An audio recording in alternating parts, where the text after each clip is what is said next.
Hi అండి. పులిహోర చేస్తున్నానండి.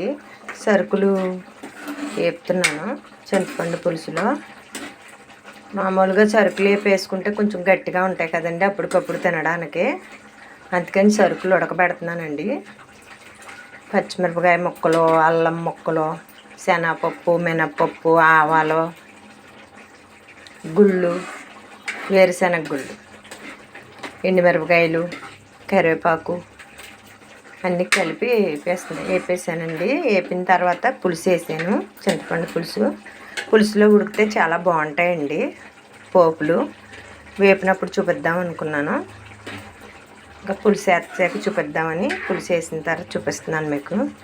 ఇది కొంచెం దగ్గరికి వచ్చిన తర్వాత రైస్ వేసి చూపిస్తాను.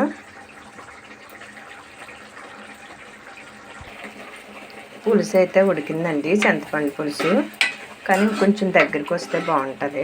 ఇలా పైకి ఆయిల్ రావాలండి. సైడ్లు చూసారా, గరిట్లో ఆయిల్ ఉంది. అలా సైడ్లకి ఆయిల్ వస్తే పులుసు బాగా ఉడికినట్టండి. పోపులు ఇలా ఉడికించుకోవడం వల్ల పులుపుల్లగా బాగుంటాయి. ఒక్కొక్కరికి ఒక్కో ఇష్టం అండి. మా పిల్లలైతే మాత్రం ఉడికించితే బాగుంటుంది అంటారండి. పప్పులు బాగుంటాయి, పులుపుల్లగా అంటారు. పచ్చిమిరపకాయ ముక్కలు, కరివేపాకు అంతా వేస్ట్ అవ్వకుండా ఉంటుంది.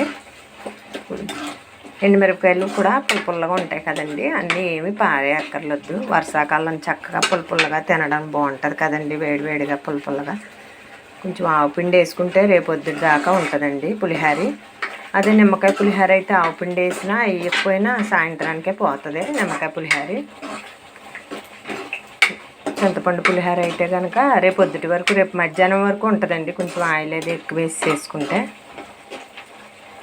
రైస్ వండానండి. పసుపు కూడా ఇందులోనే వేసాను. ఆవుపిండి వేయాలి. రైస్ వేసిన తర్వాత ఆవుపిండి వేస్తాను. కలిపి చూపిస్తాను మీకు కలుపుతున్నప్పుడు.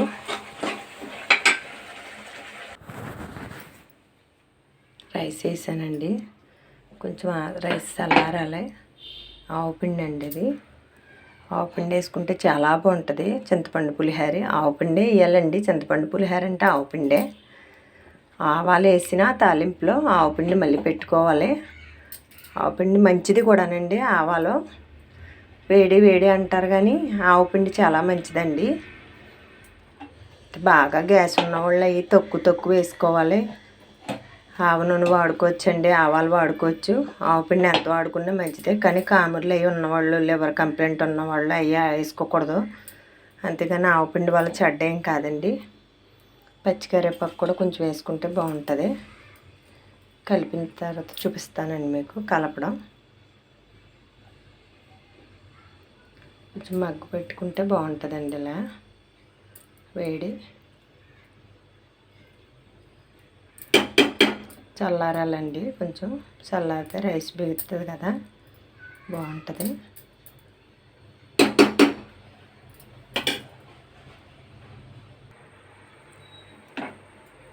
చూసారా, కలుపుతున్నాను. వేడిగా ఉందండి. బాగా చేతితో కలుపుదామంటే కాలిపోద్ది.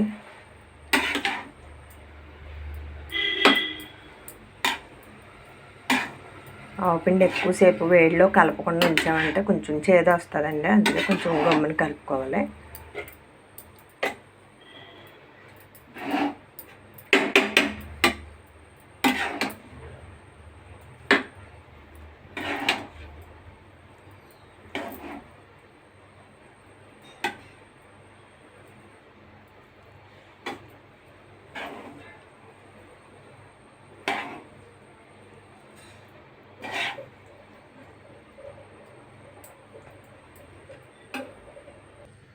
పులిహోర అయితే రెడీ అయిపోయిందండి. చూసారా ఎంత బాగా వచ్చిందో, సూపర్గా ఉందండి. పులిహోర అయితే చాలా బాగుంది. నిమ్మకాయ పులిహోరలో సరుకులు కనిపిస్తాయి కానీ చింతపండు పులిహోరలో సరుకులు కనిపించవండి. చూసారా అలా ఉందో, పులుపది సూపర్గా సరిపోయింది. తింటే అమృతంలా ఉంటుంది. మీరు ట్రై చేసి చూడండి.